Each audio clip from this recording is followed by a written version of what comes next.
There is this secluded lake that my brother and I used to visit when we were younger. It was our favorite spot to go fishing. We would pack up our gear, grab some live bait like crickets or worms, and head out. We always caught a ton of bluegill there. It was an incredibly fun time, and those early memories are the exact reason why I have been such an avid fisherman for most of my life. The lake itself was not the most popular fishing spot in our town, despite being pretty well stocked with fish. I think most of the local people just found it too inconvenient and inaccessible. You see, you could not just drive up to the water. You had to be prepared to hike through some pretty thick woods to get there.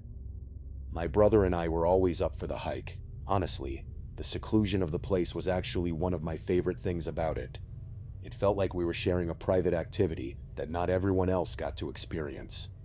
Now, everyone who fishes knows that the best lake fishing happens during periods of low light. That means early morning or late evening. It is more customary for people to wake up at the crack of dawn and get out on the water early, but my brother and I developed this habit of going out much later in the day and staying well into the night. It was our substitute for whatever most high school kids were doing at that time of night on the weekends, which was probably going to parties and things like that. It was a Friday night, and everything was going exactly according to our plan. We reached the edge of the lake just as the sun started to set.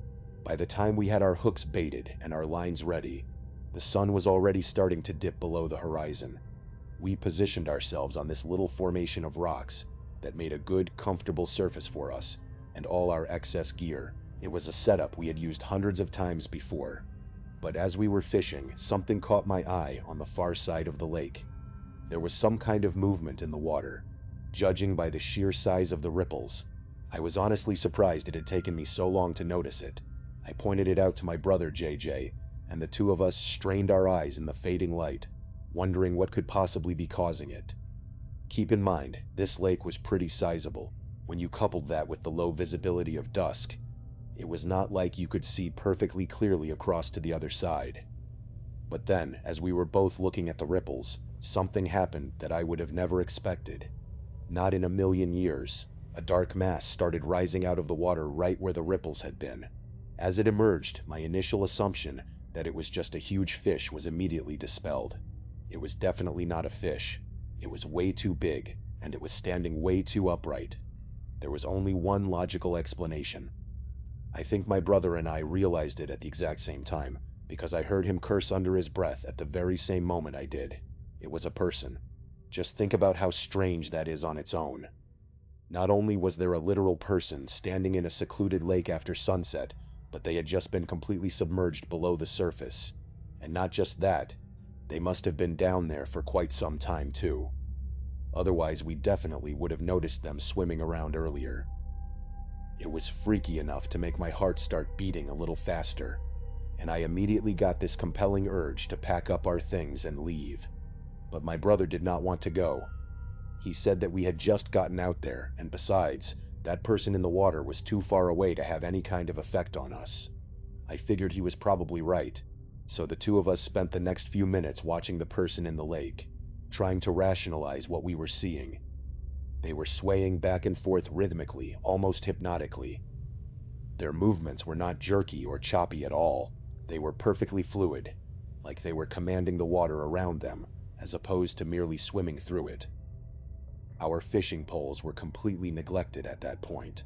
They were just lying there on the rocks untouched while the two of us kept our attention entirely fixated on the strange sight across the lake.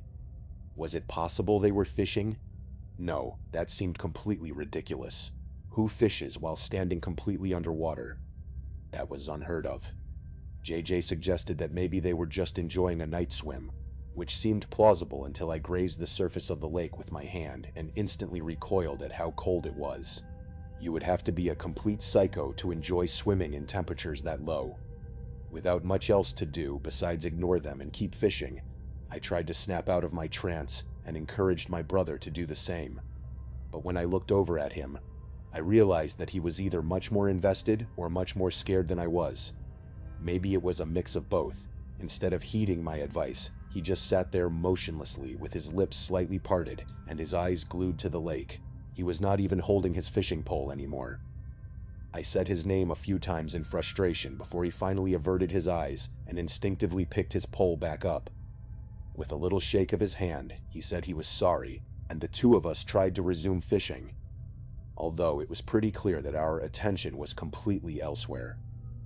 I am not really sure what I expected to happen next. I guess I figured that the person would eventually get out of the lake, or notice us, or do something other than just stand there swaying.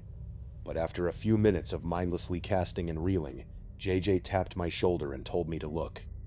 I looked back across the lake just in time to see that person submerge again, disappearing completely below the surface. I found myself staring at the exact spot where they had just been, expecting them to reappear any second, but they did not. A minute passed, and then another minute passed. It suddenly dawned on me that JJ had his phone out with a stopwatch running. As the timer ticked up past 2 minutes, I grew increasingly astonished at how long this person was holding their breath. JJ theorized that maybe it was someone training for something, and I almost laughed at the thought of an Olympic diver testing their lung capacity out in a freezing cold lake in the middle of nowhere after the sun had set. Suddenly, the thought was not so funny anymore. I started packing up our gear, telling JJ that we were leaving right now, but he held me back, saying he wanted to wait and see just how long they could hold their breath for. I told him fine, but I kept gathering up our stuff anyway, feeling that deep urge to leave starting to creep back in. Just before the 3-minute mark, I noticed ripples in the water again. Only this time they were much, much closer. They were about 1/5 of the way out from our side of the shore, instead of all the way on the other side of the lake. The realization that this person had not only held their breath for nearly 3 minutes, but had done so while swimming a massive distance toward us, was enough for me to raise my voice at JJ. This time he did not argue with me. The two of us stood up, preparing to leave, but we could not bring ourselves to walk away just yet. Our curiosity was far too strong. JJ and I watched as the person started emerging from the water again. This time we could see them as clear as day. To my utter surprise, it was actually a woman, not a man like I had originally anticipated. She had long brown hair, and she was wearing what looked like a dark green swimsuit. And there was one more thing I need to mention. She was actually kind of beautiful. She did not look much older than we were, maybe a year or two older at the most. The moment I saw her, I instantly felt less intimidated and a lot less scared too. I started wondering if maybe my brother and I had been way too hasty with our intention to run away. The two of us were still frozen in place though, and she was actually the one who broke the silence.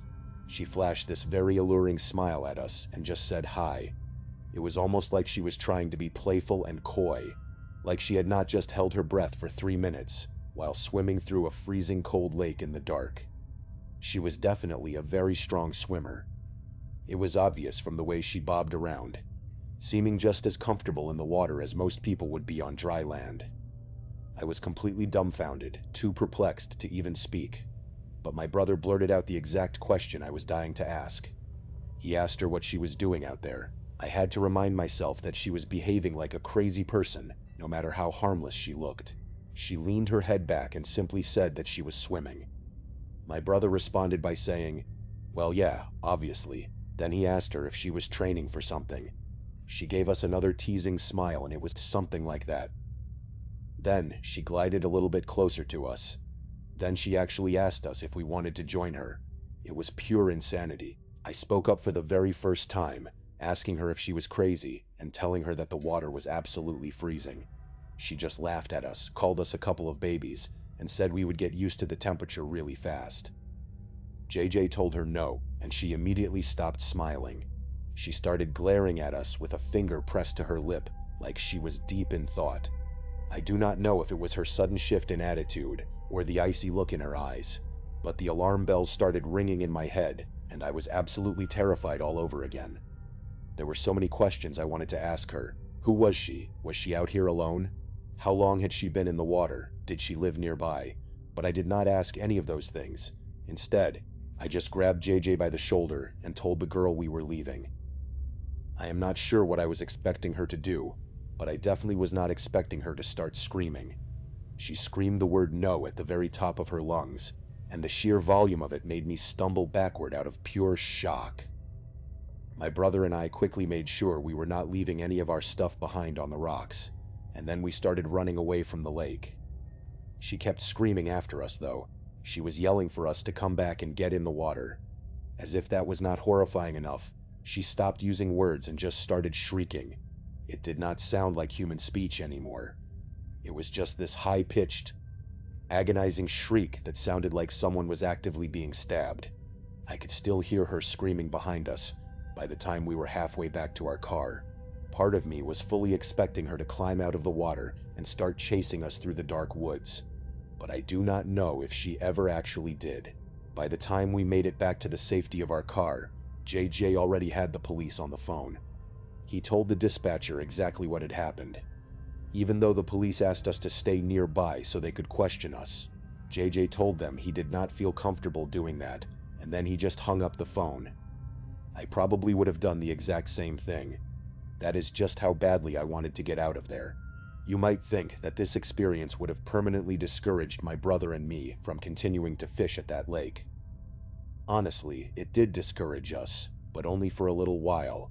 We actually did go back a fair amount after that night, but for the first handful of outings, we made sure to bring our dad with us. It took a lot of convincing to get him to believe our story, but he ultimately did. He was pretty curious himself and wanted to see this strange girl for himself, but we never saw her again. For all we knew, the police had found her that night and dealt with her however they decided to. Over time, it became somewhat of a shared joke between my brother and me. It actually got to a point where every time we fished that lake, a little part of us secretly wanted to see her again. But now that more time has passed and that lake is no longer a part of my life, I have really begun to recognize the true strangeness and horror of it all. She was probably just a very mentally ill person who needed help. That is the explanation I ultimately decided on. My brother still has some pretty interesting supernatural theories of his own, but I find them all to be a bit silly and unrealistic. Either way, I highly doubt anything as unexplainable and as strange as what happened that night will ever happen to me again. My name is Jay, and as you can tell, fishing is one of life's greatest pleasures for me. I take every single opportunity I can to get out on the water, whether it is a lake, a river, or the deep marshes down here in Louisiana. This second story happened about 2 months ago, when I was out with my friend Angel, who is just as obsessed with fishing as I am. We decided to go marsh fishing for speckled trout, which is something we had done plenty of times before. The marshes around here are pretty shallow, so we took out my 2-person kayak like we always do. It was early spring, so it was still pretty cold outside, and the water was even colder, but neither of us really cared about the cold. We had been paddling for about 30 minutes when we finally found a good, promising spot. The marsh seemed completely empty that day. There were no other fishermen around, which was exactly how we liked it. We cracked open a couple of beers and got right to fishing, just enjoying the peace and quiet of nature. We had been fishing for maybe an hour when Angel hooked something decent, at least from the look of his rod bending. As he was reeling the catch in, he got a little too excited. He leaned way over the side of the kayak to get a better angle on the fish. I knew what was about to happen the second before it did, but I could not speak up in time to stop it. As he was leaning over, I watched helplessly as his cell phone slid right out of his jacket pocket and plunged into the muddy water below. Safe to say, Angel was frustrated as hell. He said he had insurance that would cover any physical damage to his phone, but not if the device was completely lost. He said a replacement phone would cost several $100s that he simply did not have right now. I did not fault him for being upset one bit. I am not exactly drowning in cash myself, so I understood his pain. I told him we would try our best to find it, even though the water was so incredibly murky that you could not see more than a few inches down. We spent the next 20 minutes in that same area, using our plastic paddles to try and feel around for something hard on the muddy bottom. But the effort was completely hopeless. The bottom of the marsh was made entirely of thick mud and heavy vegetation. Even though both of us had clearly seen the phone fall into the water, we started second-guessing where we should even be looking. Finally, I told Angel that we were not going to find it this way, and we might as well just try to salvage some enjoyment from the rest of our day. But Angel shook his head and said he was absolutely not leaving without that phone. Before I could even attempt to stop him, Angel started taking off his shoes and his pants. He said he was going to wade directly into the marsh water and try to feel around for the phone using his bare feet. I thought about it, and it did not seem like a half bad idea, actually. At least it was a better plan than just poking around blindly with our paddles. The very moment Angel stepped into the water, he let out a loud string of curses about how cold it was. That specific spot of the marsh was actually much deeper than I had expected. It was about 4.5 feet deep, judging by where the water line came up on Angel's chest. But he was determined to get his phone back. He started slowly, shuffling around, feeling through the thick mud with his feet in the area where he thought his phone had dropped. I watched him from the safety of the dry kayak, getting more and more impatient by the minute. The water was so cold that I knew Angel could not stay in there for much longer. I was really hoping he would either find the phone quickly or just give up and climb back onto the kayak. But then, completely out of nowhere, Angel let out a terrified yell and his entire body flipped forward. 1 second he was standing upright in the chest-deep water, and the very next second he was completely submerged. At first I thought maybe he had just slipped on the slick, muddy bottom, or maybe he had actually located his phone and dove down to grab it. But after several seconds passed without Angel resurfacing, I realized that something was seriously wrong. I did not even stop to think. I just started frantically yanking off my shoes and my jacket, preparing to jump into the freezing water after him. But before I could even get into the water, Angel suddenly burst up from the marsh. He was covered from head to toe in filthy muck and black mud, and he was screaming at me to get us out of there as fast as humanly possible. I reached out and helped pull him back into the kayak, and we immediately started paddling away from that spot as quickly as our arms could move. Angel was shaking violently, and it was not just from the cold water by the look of it. He kept looking back over his shoulder at the water behind us, like he expected something to be following us through the marsh.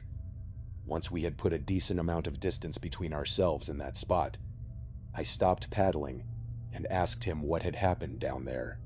Angel said that while he was feeling around for the phone with his feet, something had grabbed his ankle and yanked him under.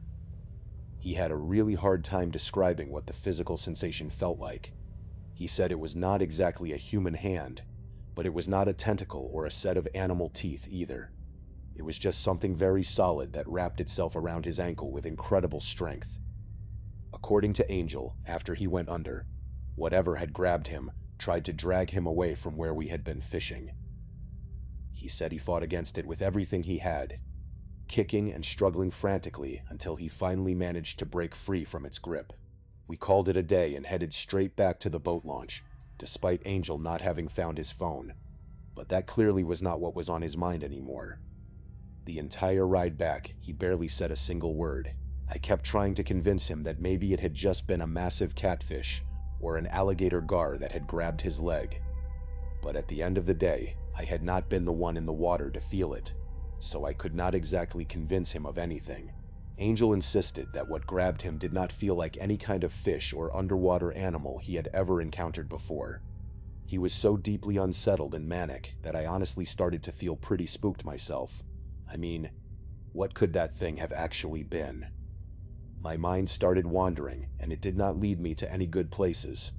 I have been fishing those marshes for years, and I have never experienced anything close to what Angel described.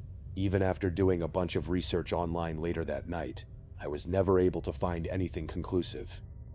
Part of me wants to go back to that exact spot and see if we could figure out what is actually down there, but I am not eager to do that anytime soon. I will say that every single time I have been marsh fishing since that day, I have felt this heavy sense of unease that should never accompany something as peaceful and enjoyable as fishing. This third story happened about 2 months ago as well, and it is something I still think about from time to time. It was me, my friends Kat, Nick, and Megan. We were the usual crew for weekend adventures. We had been looking for something fun to do on a Saturday evening, and Nick brought up this old reservoir near Megan's house that we had been to several times before. It is kind of a classic hangout spot among our friend group. Nick and I knew that the reservoir was stocked with bass, so we were both really eager to get some fishing in, since the two of us are pretty obsessed with it. Kat and Megan were just excited to drink a little alcohol at the water's edge, and maybe go for a quick swim if they were feeling adventurous enough.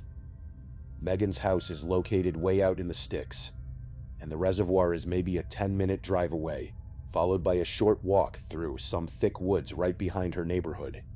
It is technically county property, which is very obvious from the many no trespassing signs posted every few yards along the chain link fence that surrounds the entire area.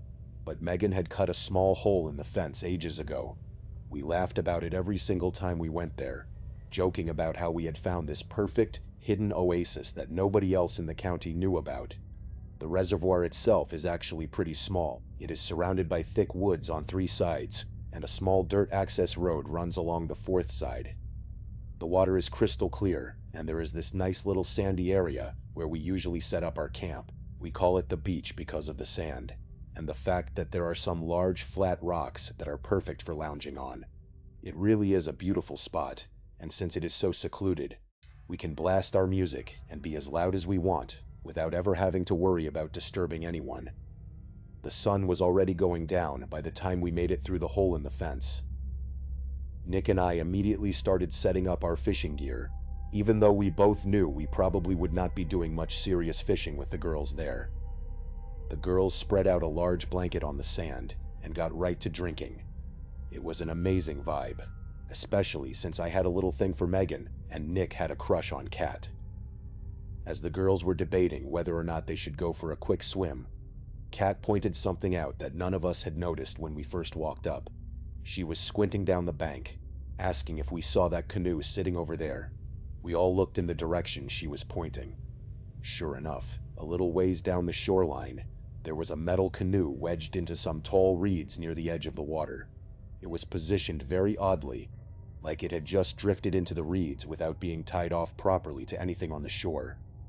The weird thing was, we had been to this reservoir dozens of times over the past year alone, and none of us had ever seen a canoe there before. Nick and I are both pretty curious by nature, and the canoe was close enough that we figured we might as well walk over and check it out. The girls seemed much more interested in their music and drinks, so they just waved us off when we said we were going to go investigate.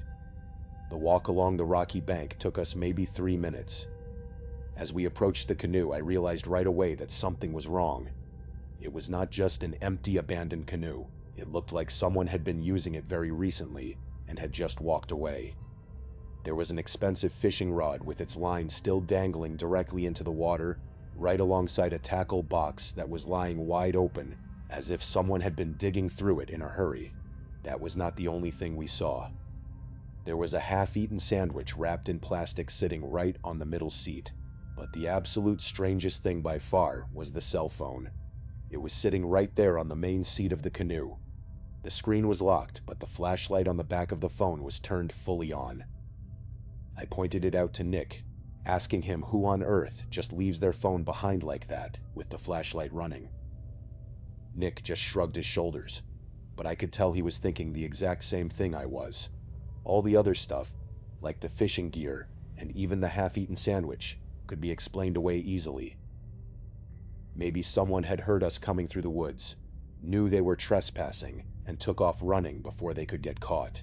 But leaving behind a perfectly good, expensive cell phone with the light turned on is not something any rational person does, no matter how scared of getting caught they might be. I looked at Nick and then back down at the canoe, taking everything in at once.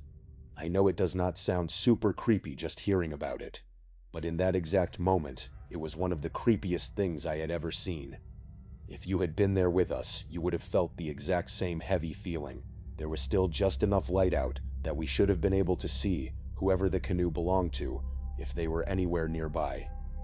We looked all around the immediate area, but there was absolutely no one in sight. Nick said the whole thing was deeply weird, and I agreed with him completely. The two of us headed back to the girls and told them exactly what we had found. The more I described the contents of the canoe, the more unsettled I felt. I remember looking back over at the metal boat, feeling this rising sense of dread as I watched it gently drift back and forth in the dark water. The 4 of us talked it over for a few minutes, throwing around different theories, but none of our explanations made any sense when you factored in the phone with the light on. Kat said she wanted to get out of there right now, and honestly, I agreed with her. The entire situation was giving me a really bad feeling in the pit of my stomach. We started packing up our blankets and gear when Megan suddenly gasped and pointed directly across the reservoir. I followed her gaze and literally had to do a double take. On the far side of the water, there was a person standing knee-deep in the reservoir. Even though the sun had just set and it was getting quite dark, I could see them clearly. They had something long in their hands that looked like it could have been a fishing rod, or maybe just a large stick. But what really freaked me out was the fact that they were just standing there, perfectly still, facing directly in our direction. It suddenly dawned on me that they were watching us, and they probably had been watching us for a very long time. All of a sudden, the creepiness of seeing that abandoned canoe turned into straight-up, adrenaline-fueled fear. None of us said it out loud, but I could tell we were all thinking the exact same thing. We needed to get out of there immediately. We grabbed our stuff and started heading back toward the hole in the fence. We were not quite running yet, but we were moving very fast, and then came the exact thing I had been dreading. That person on the far bank started yelling after us. They were screaming at the top of their lungs that we should not be there, and telling us to get out. That was exactly what we were trying to do, but they did not seem to care. The person was incredibly belligerent, and the way they kept screaming and cursing made them sound like a complete lunatic. I did not think it could get much worse than that, but I turned around just in time to see them drop whatever object they had been holding and start moving into the deeper water.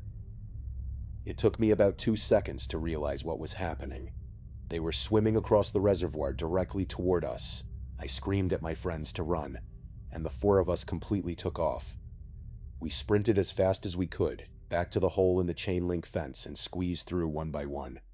I was at the very back of the line, and as I was crawling through the gap, I could hear loud, frantic splashing coming from the direction of the water. I made it through the fence, and the 4 of us booked it to the car, piled inside, and sped out of the neighborhood as quickly as the car would go. For the next 20 minutes, we just sat in Megan's driveway, trying to make sense of what had just happened to us.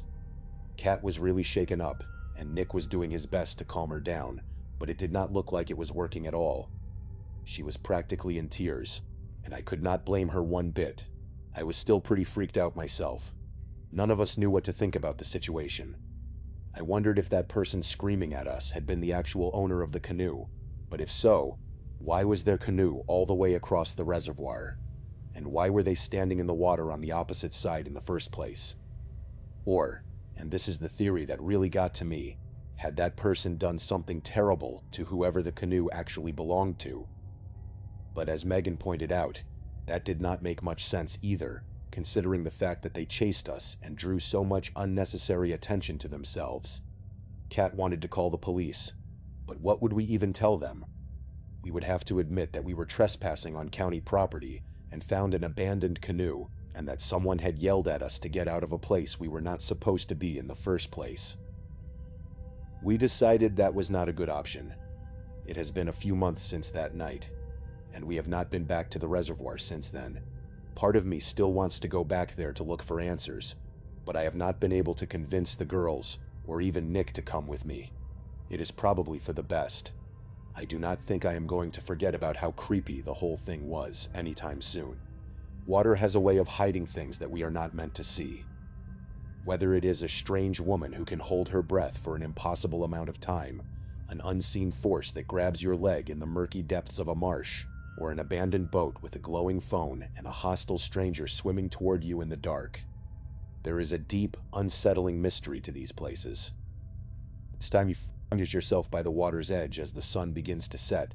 Just remember that you might not be as alone as you think. Sometimes, the things that dwell beneath the surface are just waiting for you to get a little too close. Thank you so much for watching. Let me know what you thought of today's episode in the comments.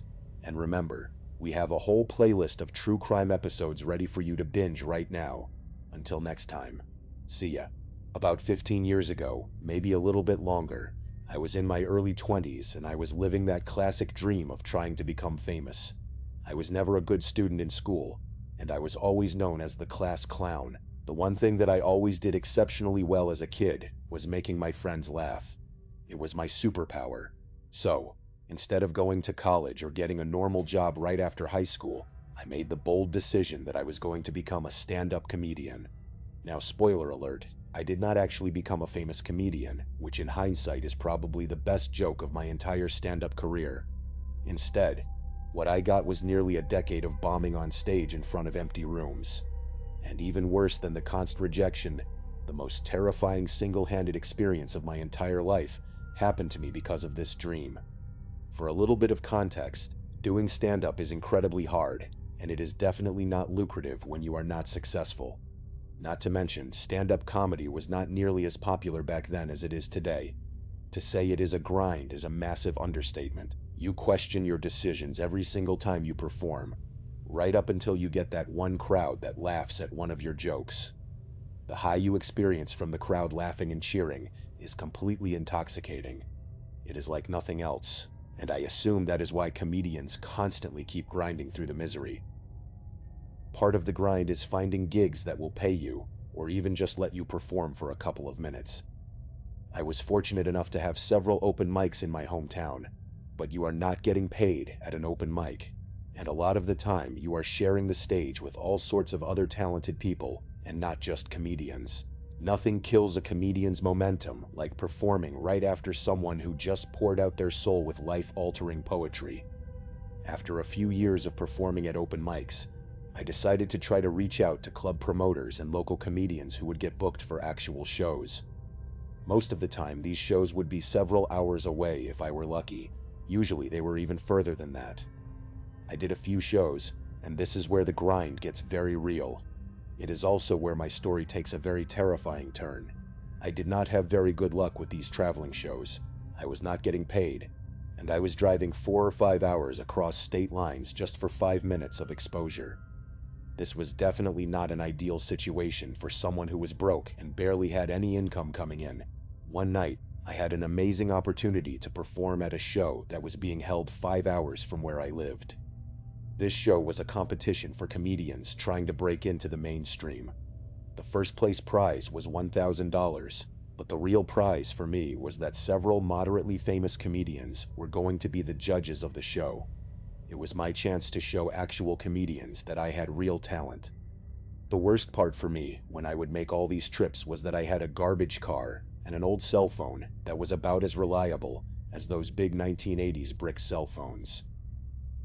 I would always think to myself that if something happened, I would be completely stranded. My drives almost always consisted of nothing but farmland and open fields as far as you could see. Because I was a lazy person, I did not bother to double-check my printed-out MapQuest directions. Instead, I decided to wing it, something I still regret to this day. I was completely lost. The directions I had did not match where I was at all. I had been on a backcountry road for some time, and I had no idea if I was even heading in the right direction. Thankfully, I always left for the traveling jobs early just in case I got lost.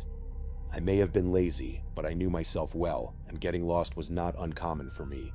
It was still daylight when I started driving through a small town. Honestly, calling it a small town might be a stretch. There were just a few beat-up old buildings and houses on a street that was maybe a couple of 100 feet in length. Outside of an old gas station, there were a few individuals who looked less than welcoming. I know that is kind of rude to say they were dirty and mean, but they were incredibly rude to me. They did not look like they were using drugs or anything like that. They just looked like they had been thoroughly beaten up by life. I asked where I was and tried asking them if I was on the right track. They were short with me, and after an awkward back-and-forth exchange, they finally told me where I needed to go. According to the rude townspeople, I was still somewhat on the right track. Somehow I had missed a turn a while back, but if I stayed straight on this road for a while, eventually I would see the highway I needed to be on. I thanked them and filled up my tank before I set off again. While I was pumping the gas, I noticed several of the people I had just talked to were staring at me. It was uncomfortable for sure. It was those dead-eyed stares, and it was not just one of them. I counted at least 4 of them, just staring and standing completely still like statues. It made me feel all sorts of weird. I finished up and got out of that small town as fast as I could. I started driving and rehearsing my routine to myself. I kept thinking about how ironically funny my conversation with the townspeople was, and I even tried thinking of ways that I could incorporate this experience into my stand-up routine. Not long after leaving the town, a beat-up white pickup truck flew by me going very fast. I did not think anything of it at the time.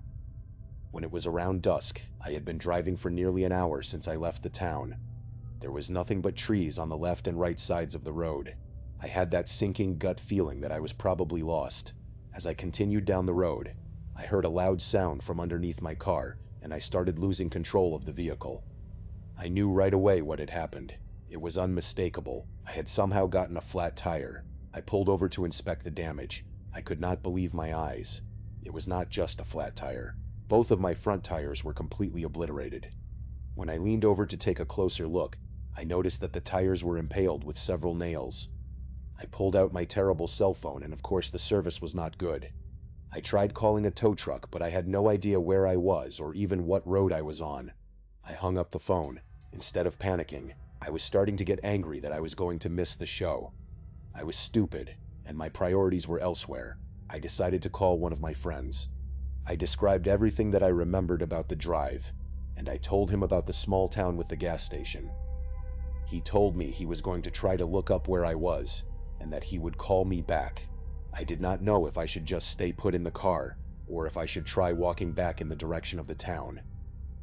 I decided to stay put in the car, because now that it was almost completely dark, it was starting to get cold.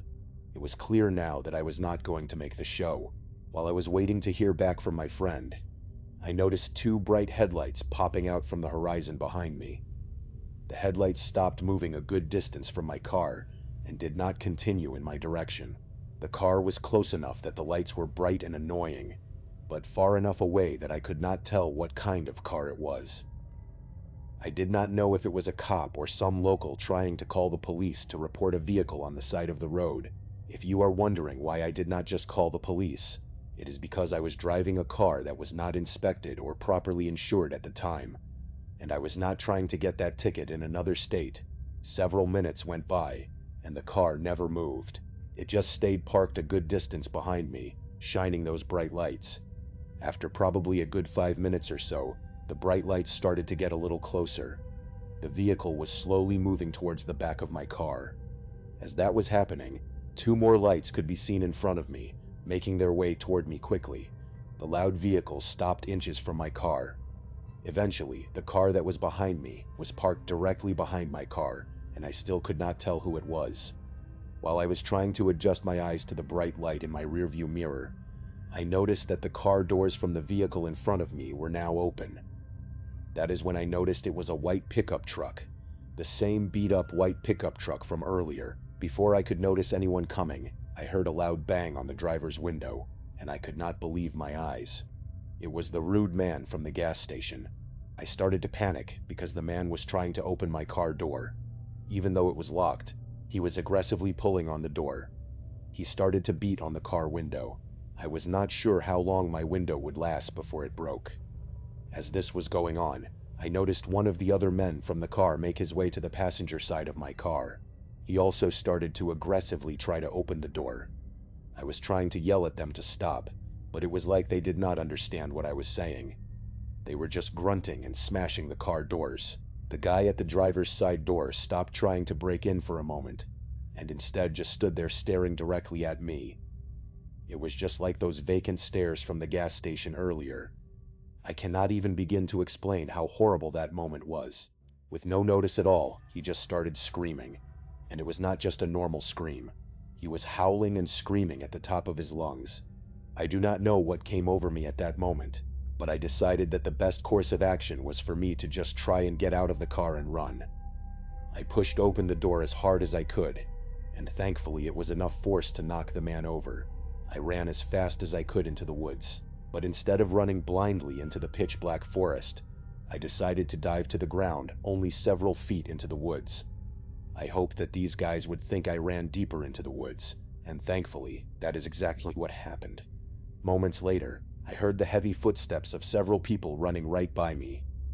When I was sure I heard all of them run by, I quietly got up and ran back to my car. Surprisingly, my backpack and cell phone were still in the car. I grabbed them, stayed low, and just ran as fast as I could down the road. The entire time I was running, I expected them to jump out of the woods, but I never saw them again. About half an hour later, I was able to flag down a passing car. The woman driving was uncharacteristically kind. I do not know if I would have been so nice and trusting of a screaming man in the middle of nowhere. She called the authorities and even let me sit in her car until the police showed up. I told the cops everything, but as you might expect, there really was not anything they could do. There was no evidence of anything malicious other than some small dents in the car door, and given the condition of my car, the cops did not really believe the dents were caused by them. I also received a couple of tickets for my car, which was just the icing on the cake for this story. I never found out why those people targeted me or what they wanted with me. Clearly, they were not trying to help. All things considered, I am lucky that I am here telling the story. All I can say is just be careful out there. You never know what people are capable of, especially when no one is around to witness it. Now, let us move on to the second story from last summer, which still makes me feel uneasy. I feel like I am still not right from what happened to my two friends and me last summer. What was supposed to be an awesome girls' road trip turned into a complete nightmare that I am not sure I will ever fully get over. For a little bit of context, I am not a spontaneous person. I am one of those people who has to have everything planned very far in advance, and even then, every little detail needs to be accounted for. It is annoying for some, but it is just how I operate. In late June, I broke up with my boyfriend, whom I had been dating for 5 years at that point. It was an incredibly messy breakup. One of the things that got me through the breakup was that my friend Sarah had just dumped her boyfriend as well. Having someone to spend time with who was also going through the exact same situation was such a blessing. Strangely, our bonding through misery and grief helped us both to move on. A few weeks after the breakup, our friend Alyssa invited Sarah and me on this cross-country trip she was going to be taking. Ordinarily, I would never do something like that. The anxiety alone would be enough for me to melt away. But for some reason, this time it sounded like a fun girls' trip. All three of us are fortunate enough to have jobs where we can take time off for a trip like this. Alyssa basically lives on the road. She is always traveling and finding these insane places all over the country. She is the type of woman who will just throw a sleeping bag down in the dirt and sleep under the stars. She has always been such a free spirit and lives for adventure. Sarah and I were much more sheltered. We decided to let Alyssa basically be the captain of our little crew for the trip. She planned it all out, and we were all just along for the ride. The first day or so was a little rough for me. I just was not used to winging it. But after that, I started really enjoying myself. On the second or third day, we drove by this insane-looking barn. It was definitely abandoned. There was no sign of human life anywhere. The farm looked like it had been completely overgrown by nature. Alyssa was begging us to go inside, but I was not feeling it. Alyssa was adamant that clearly nobody lived there. She was obviously correct, but I just could not bring myself to trespass. It is also worth noting that I am just a huge baby. Not wanting to trespass was my excuse, but I was actually scared of someone squatting inside the barn. I had listened to one too many true crime podcasts, and I was not about to get kidnapped by some insane backwoods farm man. After a few minutes of arguing, Alyssa gave up, and we decided to keep moving on with our trip. The next week of traveling was absolutely amazing. We went sightseeing all over the US countryside. Alyssa showed us places and things that were truly incredible. We partied in bars in small towns, slept on a mountain, and met awesome people from all different walks of life. It really was incredible. The only thing that was a little annoying was that throughout the entire trip, Alyssa kept bringing up that barn. It seemed like any time she could work it into the conversation, she did. While we were driving back to civilization, Alyssa basically begged us to get a closer look at the barn. I do not know if it was the trip that made me come out of my shell a little bit, or just days of Alyssa breaking us down, but I was starting to warm up to the idea. I told her that if it looked like nobody had been there in years, then we could check it out. I was confident that most likely nobody had been there, but I just wanted to make sure I put that out in the universe. I was not even 100% sure that Alyssa could get us back there, but that girl is amazing sometimes. She knew exactly how to get there. We spotted the barn around 4:30 in the afternoon. We drove the SUV on the dirt and grass and parked it several yards away from the barn. We did not want to park right on top of the place just in case some scary farm man was living inside. Alyssa was like a kid on Christmas. She ran to the barn door first. It was crazy in that place. I am pretty sure the vines were holding the building up. It almost sounded like the place was breathing. But I am pretty sure that was just the integrity of the building slowly falling apart. The weirdest part was all this strange equipment that was still inside the barn. It did not look like any farm equipment I have ever seen before, but I am not a farmer, so maybe it was just older stuff. It looked like stuff you would find in a medieval dungeon. After we explored and took a bunch of pictures inside the barn, Alyssa wanted us to check out the farmhouse that was connected. At this point, I was fully invested, so she did not have any pushback from me. We had to kick down the door because it was somehow warped into the frame and it was not opening. Inside, it was both creepy and sad. It was definitely empty and abandoned. It is not like the previous owner had furniture and stuff like that inside. It was empty, other than a small green table and a green wooden chair. What was sad was that I could not stop thinking about the people who had most likely lived there before. I mean, it was a farm at one point. Somebody had to have lived there before, and now it was just forgotten by history. We explored the house, and I imagined it could have been a cute little house at one point. After a while of just hanging out and talking inside the small house, Alyssa and Sarah both made a crazy suggestion. They suggested that we stay inside the farmhouse that night. Obviously, this seems like it would be a horrible idea, but at that moment, it seemed wild and exciting, and at this point of the trip, I was here for it. We had been hanging out there so long already that I did not realize it was almost 7 in the evening. We went back to the car and grabbed our stuff. We ate some subs from the cooler, then drank a few beers and talked about the trip some more. Around 9 o'clock, we started setting up our sleeping bags. We all set our alarms for 6 in the morning so we could get right on the road. We were all exhausted at this point, so it did not take us long to pass out. I am a light sleeper, so I was tossing and turning for a while and going in and out of consciousness. I must have finally fallen asleep briefly, because around 3 in the morning, something strange woke me up. I swear I thought I heard someone make a quiet shush sound. I rose from my sleeping bag and scanned the room the best I could with only the moonlight faintly shining through the vines on the window. I did not see or hear anything. My best guess was that either Alyssa or Sarah had just been snoring or something. I laid back down and shut my eyes. Almost instantly, I jumped up because there was a loud bang at the door. It was like someone crashed into the door, and remember, we had to break down the door, so it was basically just propped up against the door frame. If this really was a person, they could easily just push down the door. The bang on the door was loud enough that it woke up Alyssa and Sarah. Both were just as startled as I was. We all sat there frozen, basically holding our breaths, listening for another sound. Instead of a loud bang, we started to hear these soft and delicate taps coming from the window, which was on the other side of the room. Then the banging on the door started again. This was not the wind or the creaky barn. This was for sure people who clearly knew we were inside. We all huddled up together and panicked.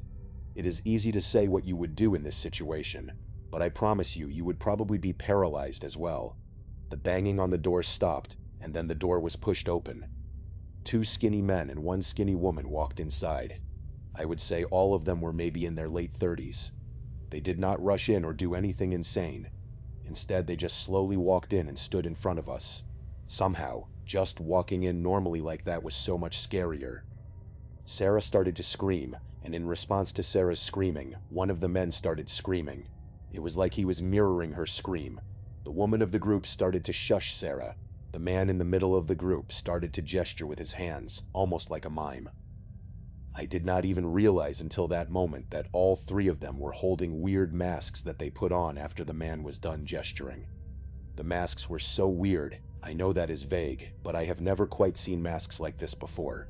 The guy in the middle put on a mask that was just a giant purple cube. That is it, no face or anything, just a purple cube.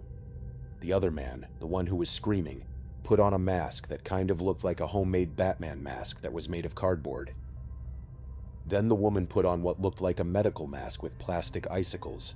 You would hang up on the holidays, hanging on each side of the mask, almost like tusks. They slowly started creeping closer to us, and the more we panicked, the louder and more irritated they became. As we screamed, they started to scream as well. The woman grabbed my shoulders, and because she was so skinny, I was able to push her down. The distraction caused the two men to look at the woman. The guy with the purple cube mask shouted that I was going to pay for that. Sarah had a small can of pepper spray on her keychain and started spraying in the direction of the masked people. It gave us enough of a window to run by them. The woman grabbed my ankle as we ran, but I was able to free myself quickly. As I was running away, I looked back and saw the woman reaching behind her in her waistband.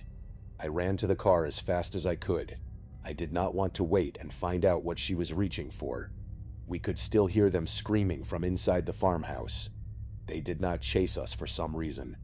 I remember my vision being a little messed up as well from the spray that must have just been in the air as we ran out of the house.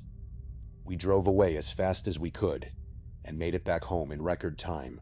We did not actually report this to the police because we figured we were the ones who technically trespassed. Maybe those were the owners, even though I seriously doubt that. One of the scariest parts of this whole ordeal, for me at least, is that we have no idea where those people came from. They just suddenly appeared in the middle of the night. We explored that entire barn that afternoon, and there was no sign of life. No food, no footsteps, no footprints in the dust, no car, nothing. These deranged, mask-wearing lunatics just showed up out of nowhere with the sole purpose of harming us in some way. I am still not over the mental scars from that trip. I am happy I got that girl's trip out of my system, but I am good if I never go on another cross-country trip again. I will settle for a nice staycation next time. Now let us move into our third story, which involves a road trip across the country that was meant to be the start of a beautiful marriage, but turned into a desperate fight for survival. A few years ago, my girlfriend and I decided to take a road trip across the United States. This trip was supposed to be extremely important and special, because it was when I planned to propose to my now wife. Unfortunately, that is not the only reason the trip is so memorable. One of the happiest memories of my entire life is also plagued by something that nearly ended both of our lives.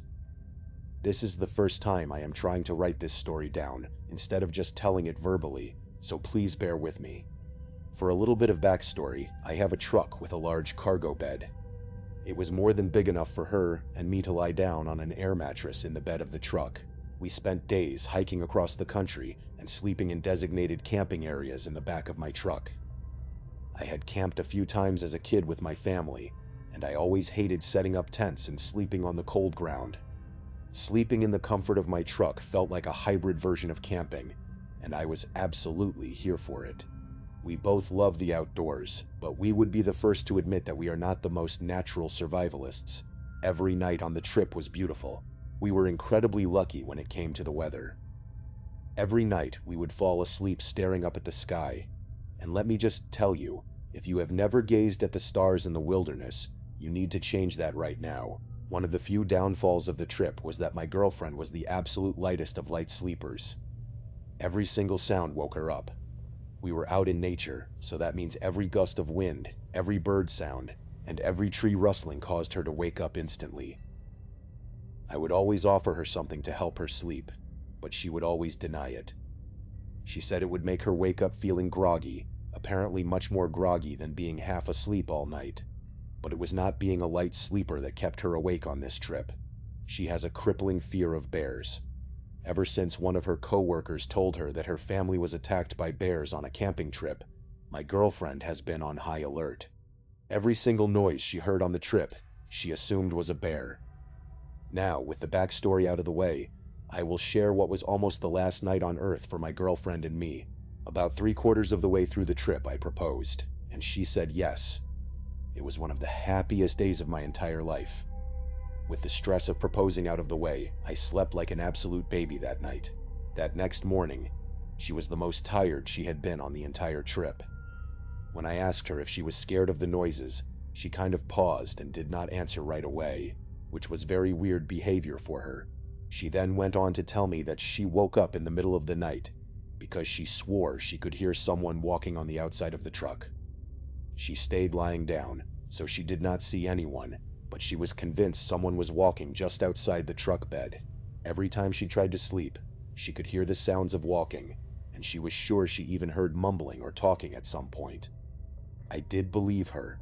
Well, I believed that is what she thought she heard. I was not dismissive, but I was pretty sure we were not being stalked or whatever she thought. Before we left in the morning, she gasped outside the truck. When I ran over, she pointed out what looked like a small footprint in the dirt next to the truck.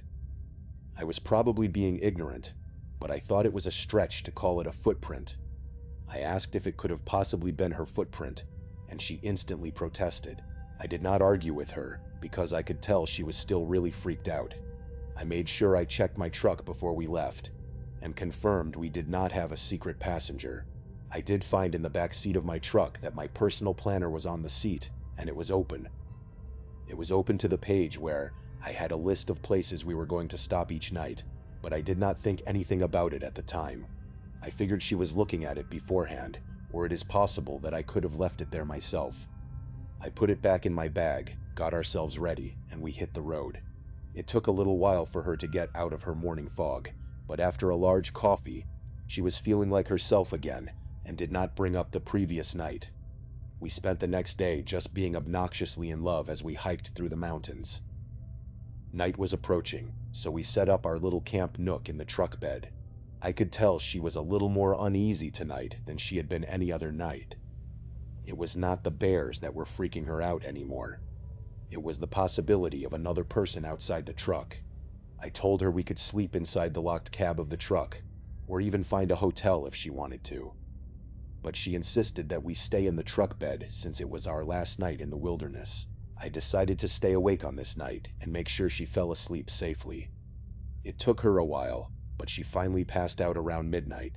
I even dug out my old portable DVD player from high school and threw on an old season of a comedy show I had just to get her mind off the silence of the night. The once beautiful silence was now something she was afraid of, even though she would never admit that. I shut the DVD player off and rolled over, trying to get some sleep. Before I even dozed off, I thought I heard something outside my truck. My first thought was a baby bear because it sounded bigger than a raccoon or a coyote. I thought it was imperative not to wake her up and cause an alarm. Slowly and quietly, I crawled to the wall of the truck bed and peered over the edge. I could not believe my eyes. Someone was walking around the front of the truck. It was a smaller figure with a hood pulled up, and they were mumbling something to themselves. I quickly fell back into the truck bed, since they did not see me, because they were walking in the opposite direction. I did not know if I should wake my girlfriend up or not. I thought that would make too much noise. And right now, my main goal was to make as little noise as possible. I thought about trying to tackle the walking person since they looked a lot smaller than me, but I did not know if they had a weapon, or if someone else was hiding nearby to jump me as soon as I made a move. Keeping my fiancée safe was my #1 priority. I was listening intently as the figure walked outside. I was able to tell that they were walking outside the truck, and they made their way around the truck and walked by the foot of the truck bed. I tried to angle my head to get a look at the person. I could not see the face, but I could tell it was a woman. I could see some blonde hair coming out from the bottom of the hood, and I could clearly hear mumbling at this point, and the voice was unmistakably of a woman. I planned to jump out and confront the woman the next time she passed in front of the truck bed. I was somewhat relieved that my fiancée was asleep for all of this. I waited several seconds, but she never made her way back to the truck bed. I leaned over the edge of the truck again, and I did not see her on my side of the truck or the front of the truck. That means she either fled into the woods or was on the other side of the truck that I could not see. As fast as I could, I took out my cell phone and typed into my notes app. I wrote, "Do not make a sound. Someone is outside the truck. I will distract them. Take the keys, start the truck, and I will jump back into the bed." I quietly woke up my fiancée and made sure the first thing she saw was me holding my finger to my mouth, telling her not to make a sound as I held up the phone for her to read. As quietly as I could, I handed her the key. I could tell she was confused and terrified, but thankfully she did not make a single noise. I grabbed my pocket knife and I jumped outside the truck, trying to scare the intruder away, but nobody was outside the truck. I lowered my guard for a second, and I heard my fiancée yell to me from the truck bed if everything was okay. Just as I was about to answer, I felt an intense, blinding pain in my ankle. The woman had been hiding under the truck, and while I was standing there, she smashed my ankle with a thick tree branch. I stumbled to the ground, and while I was picking myself up, she crawled from underneath the truck, screaming erratically, and she threw the thick branch at me.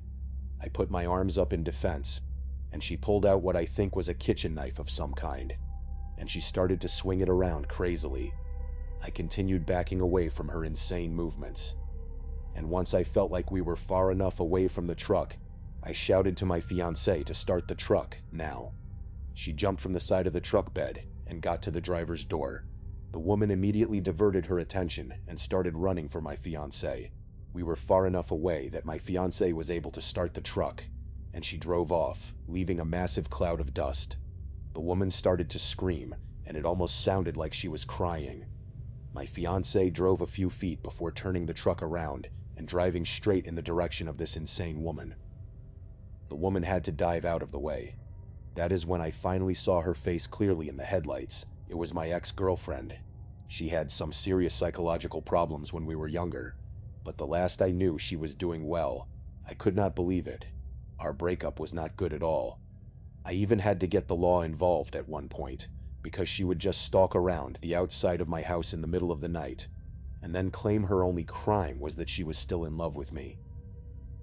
This was also 6 years ago at that point. It is not like this was a fresh wound. Once her hood was off, she fell to her knees in the dirt, and I could see her crying. The usual version of myself would have gone over to make sure she was okay, but not anymore. This woman was clearly not well, and I was not going to take any chances. My fiancé drove the truck by me, and I had more than enough time to open the passenger side door and get in. My ex did not even try to chase us. We just kept driving. As soon as I was able to get cell service, I called the police and reported everything.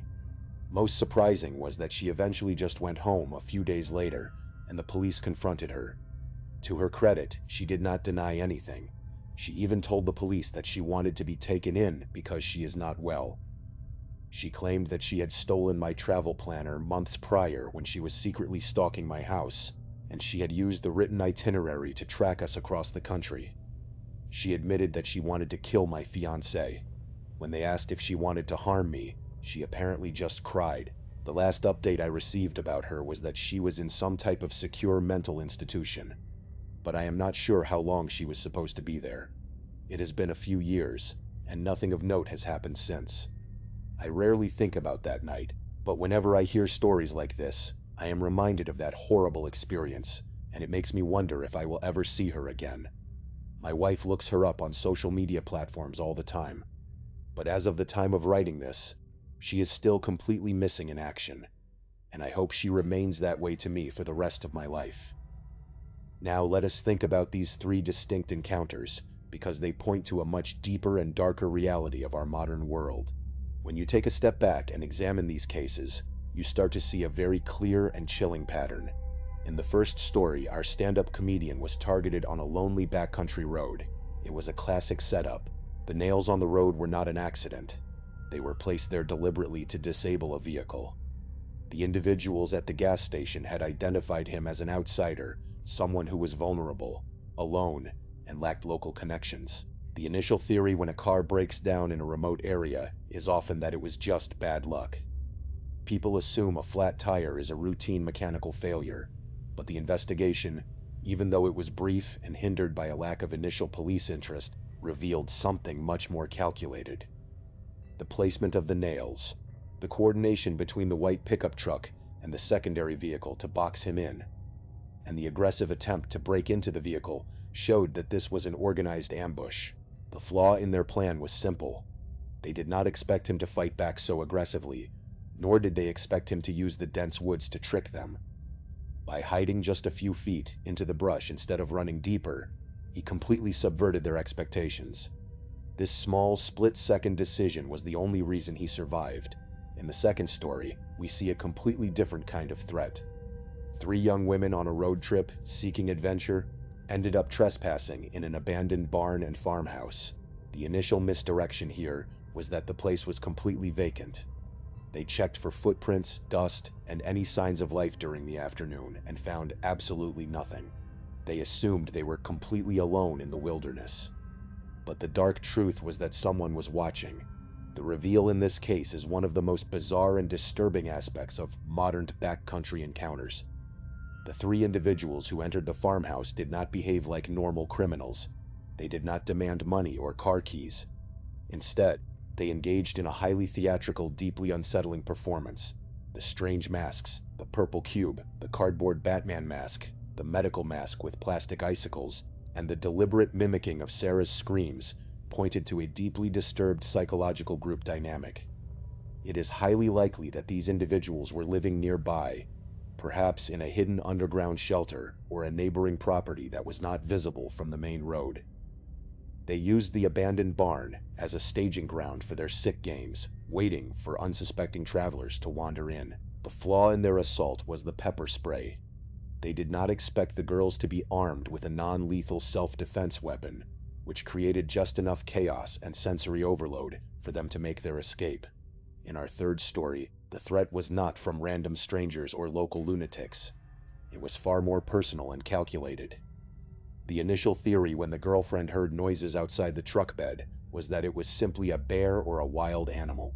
This was a very logical assumption, given her pre-existing phobia of bears and the fact that they were deep in the wilderness. But the small details began to shatter this theory. The footprint in the dirt next to the tire, which did not match either of their shoes, was the first real clue. The second, and perhaps most chilling clue, was the open travel planner in the back seat of the truck. The reconstruction of this crime reveals a terrifying level of planning and obsession. It turns out that the ex-girlfriend had not simply stumbled upon them by chance. She had been harboring a dangerous obsession for 6 long years. She had secretly staked out his house, found his detailed travel planner, and meticulously copied down every single location they planned to camp. She then followed them across the country, staying just far enough behind to avoid detection, waiting for the perfect moment to strike. Her plan was highly coordinated. She hid under the truck, knowing that our narrator would eventually have to step out to investigate any noise. By striking his ankle first, she immediately neutralized his ability to run or defend himself, leaving his fiancée completely vulnerable. The only reason they survived was the quick thinking of his fiancée. By starting the truck and using the massive vehicle as a weapon to drive directly at the attacker, she forced the ex-girlfriend to retreat, breaking her focus and allowing our narrator to scramble inside. The legal aftermath of these cases varies wildly. In the first case, the lack of physical evidence and the remote location meant that the local authorities were unable to make any arrests. The perpetrators remain unidentified, likely still operating in that small unnamed town, waiting for another lost traveler to wander down their road. In the second case, the girls chose not to involve the law out of fear of trespassing charges, leaving the masked lunatics completely free to continue their terrifying games in the abandoned barn. It is highly probable that other travelers have encountered them, or will in the future, with potentially far more tragic results. In the third case, however, there was a form of justice. The ex-girlfriend was arrested, and during her interrogation, she fully confessed to her plan. The detail she provided to the detectives was bone-chilling. She had planned the murder of the fiancé down to the very minute, intending to frame it as a wild animal attack in the deep woods. Her psychological evaluation revealed a profound state of detachment from reality, leading to her indefinite commitment to a high-security psychiatric institution. But as our narrator noted, the dread never truly disappears. Even though she is locked away, the internet and social media offer a constant reminder of how easy it is for someone to vanish, or worse, to be released without warning. The psychological scars left on all the survivors of these 3 encounters are permanent. They serve as a grim reminder that when you step off the beaten path and head out onto the lonely highways of the country, you are leaving behind the safety net of civilization. You are entering a world where help is hours away, and where the people you encounter may have dark, incomprehensible motives. Whether it is a group of local predators looking for an easy target, a trio of masked lunatics playing sick theatrical games in an abandoned farmhouse, or an obsessive figure from your past tracking your every move across state lines, the danger is real. The next time you plan a trip, or decide to wing it down an unfamiliar road, or think about spending the night in an abandoned building, remember these stories. Remember how quickly a dream vacation or a career opportunity can turn into a desperate scramble for survival in the pitch black of the night. Thank you so much for watching. Let me know what you thought of today's episode in the comments. And remember, we have a whole playlist of true crime episodes ready for you to binge right now. Until next time, see ya. Imagine living in a home that has been passed down through your family for generations. An old brick house that stands out in the neighborhood because brick homes are incredibly rare in your specific area. For a young man in his mid-20s, this property felt like an absolute blessing. He had a stable job, a loving girlfriend who would eventually become his fiancée, and a sense of absolute security. The house sat on a very unique lot. It was the last property on a quiet street, meaning it bordered a massive, dense forest on two of its sides. As a kid, he and his brothers would spend hours exploring those woods, but they never came close to mapping the whole thing. It was an endless, untamed wilderness. For someone who valued privacy, living there seemed perfect. But that peaceful isolation was about to turn into a decade-long nightmare. It all started in the winter of 2012 or 2013. The ground was covered in a fresh layer of white snow. It was a Sunday morning, just after 8, which was the one day of the week the man actually got to sleep in. He put on his coat and headed outside to his pickup truck, planning to treat himself to a hot coffee, a little weekend routine he always enjoyed. As he walked down the driveway, he noticed something strange in the snow right next to his truck. There was a clear trail of footprints leading up to the driver's side door. His first thought was that his girlfriend had gone outside for some reason before he woke up. But as he looked closer, he realized that was impossible. The footprints did not come from the house. They originated from the dense woods, crossed over the front yard, went through a gap in the side fence, and led directly to his truck door. From there, the prince simply turned around and went straight back into the dark forest. He stood there in the cold, completely baffled. There were no prints leading to the house windows, no prints leading to the front door, and no prints going anywhere else. Someone had walked out of the woods in the middle of the freezing night, stood directly next to his truck door, and then walked right back into the trees. When he went back inside and asked his girlfriend about it, she was just as confused as he was. It was a bizarre occurrence, but since nothing was damaged or stolen, they eventually brushed it off as a strange one-time event. They had no idea this was only the beginning of a terrifying sequence of events that would stretch on for years. Fast forward to the winter of 2015. It was a weekday morning, and the man woke up early to get ready for work. He stepped outside into the chilly air, and his heart instantly sank. The entire yard was covered in footprints. It was not just a single trail this time. There were footprints all over the driveway, winding around the perimeter of the brick house, and leading up to almost every single window on the ground floor. It looked like multiple people had been circling his home while he and his girlfriend were asleep inside. The sight was deeply unsettling, but he was already running late for work. He did a quick, frantic sweep of the property to make sure no one was still hiding in the bushes or behind the shed, and then he pulled out of the driveway. He sent a quick text to his girlfriend, warning her about the prints, so she would not panic when she walked outside. He could not focus on work at all that day. The thought of those footprints kept looping in his mind, filling him with an unbearable sense of unease. He ended up leaving his job early, because he just could not shake the feeling that his girlfriend was in danger. When he pulled back into his driveway, his girlfriend was standing in the yard, waving him over. She pointed down at one of the main trails of footprints and told him to look very closely. As he stared at the impressions in the snow, a cold chill ran down his spine. He felt like an absolute idiot for not noticing it earlier that morning. None of the footprints had any shoe marks. There were no boot treads, no heel outlines, nothing. Whoever had walked around their home in the dead of winter had done so completely barefoot. The realization was mind-boggling. The temperatures had been well below freezing. Who on earth walks around barefoot in the snow for hours? His girlfriend wondered if it could have been an animal, but the prints were pressure marks of barefoot human feet. Seeking some kind of answers, the man called his father, who had lived in that exact brick house for decades. His father listened to the story in silence and said he had never experienced anything like that.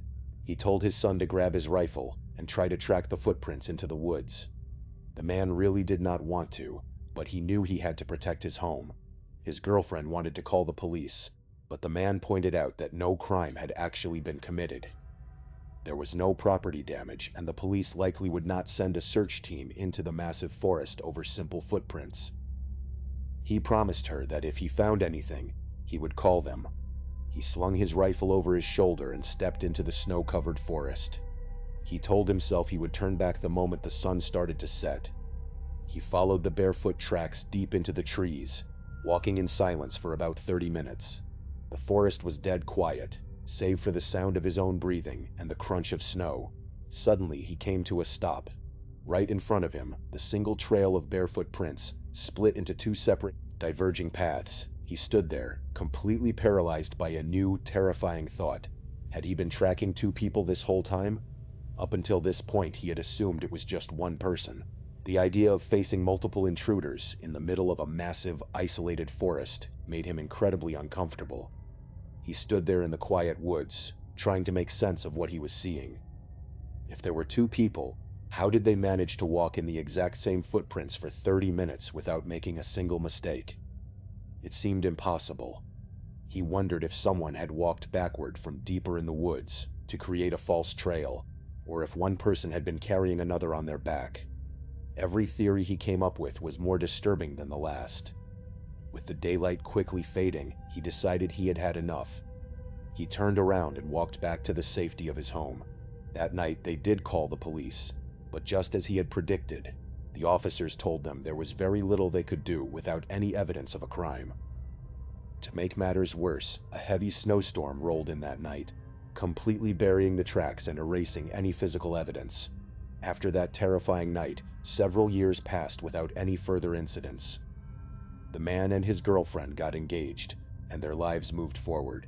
They slowly started to forget about the barefoot intruder, convincing themselves that whoever it was had finally moved on. But they were dead wrong. In January of 2019, just after the new year, the nightmare came back. The man woke up, looked out the window, and saw the familiar sight of footprints winding all over his property. His fiancée collapsed in tears on their bedroom floor, asking if they would ever escape this terror. This time the situation was even worse. The footprints led directly to their backyard shed, and several of the man's valuable tools were missing. He was absolutely furious. He felt violated and unsafe in his own home. He immediately called his close friend Theo, explaining the situation and asking for his help. Theo was an experienced outdoorsman and a highly skilled hunter. He agreed to come over right away. When Theo arrived, they formulated a plan. They were going to track these footprints deep into the woods, and this time, they were not going to turn back just because it got dark. Theo had brought along his rifle equipped with an expensive thermal imaging scope, which would allow them to spot any heat signatures in pitch blackness. This gave them a massive advantage. They bundled up in their warmest winter gear and stepped into the freezing woods, determined to find some answers. As they walked, the initial tension between them faded into a heavy, serious silence. They followed the footprints for nearly an hour, navigating deeper into parts of the forest the man had never seen before. Just like years prior, they encountered strange anomalies in the tracks. At one point, the footprints split and then abruptly ended, forcing them to retrace their steps. Theo pointed out that whoever left these tracks was trying to confuse anyone who might follow them. They spent valuable daylight hours chasing dead ends, realizing that the intruder was walking backward with unbelievable precision. Eventually, the sun dipped below the horizon, and the forest was plunged into total darkness. The only light came from the faint reflection of the snow. Theo began checking his thermal scope regularly. The footprints they were following started to get noticeably deeper in the snow, indicating that whoever they were tracking was very close and likely moving slower. Suddenly, a second set of barefoot prints appeared right alongside the original trail. Theo whispered that he had been wrong. There were definitely at least two people out there. They continued walking in absolute silence, stepping carefully to avoid making any noise. Out of nowhere, Theo reached his arm out and pressed it against the man's chest, signaling him to freeze. The man stopped instantly, his heart hammering in his chest. He looked at Theo, who was peering intently through his thermal rifle scope. Theo was completely still, not even seeming to breathe. After 20 agonizing seconds, Theo slowly moved toward a nearby tree and crouched down, keeping his rifle raised. The man followed him, his eyes straining to see into the dark, but he could see absolutely nothing. He tapped Theo on the shoulder, desperately wanting to know what was out there. Theo slowly lowered his rifle and handed it to the man, gesturing for him to look through the thermal scope. The man raised the weapon, pressed his eye to the optic, and gasped, barely holding back a scream of pure terror. Through the green and white thermal display, he saw 4 distinct heat signatures huddled together in the snow.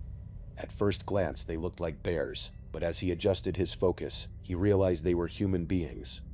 There were 2 large, hunched-over adults and 2 smaller individuals. The smaller ones were clinging to the side of a large tree, wildly jerking their heads back and forth as if they were eating something directly off the bark. The most horrifying detail was that all 4 of them were completely naked in the sub-zero temperatures. They had no clothes, no shoes, and no gear. They were behaving like wild, primal animals. As the man watched in stunned silence, the 2 larger adults walked over, picked up the smaller ones, and placed them onto their shoulders. They then turned and walked deeper into the thick forest, disappearing from the scope's view. The man and Theo sat huddled behind the tree for nearly an hour, completely frozen in fear. They did not dare to make a single sound or movement until they were absolutely certain those wild people were miles away. By the time they finally made it back to the brick house, it was late in the night. The man's fiancée was still awake, waiting anxiously in the living room. He told her what they had seen, keeping the details as minimal as possible to avoid throwing her into a deeper panic. But she was still utterly horrified. They called the police that night, and the officers agreed to conduct a search the following morning. Theo stayed the night so he could help guide the search party. The next morning, the police, along with the man and Theo, went into the woods. However, the search was called off after only a few hours. The wind and light snowfall from the night had partially covered the tracks, and the officers explained that they could not authorize a massive, long-term search operation over some missing tools from a shed. It was a devastating blow to the couple. They felt completely abandoned and vulnerable.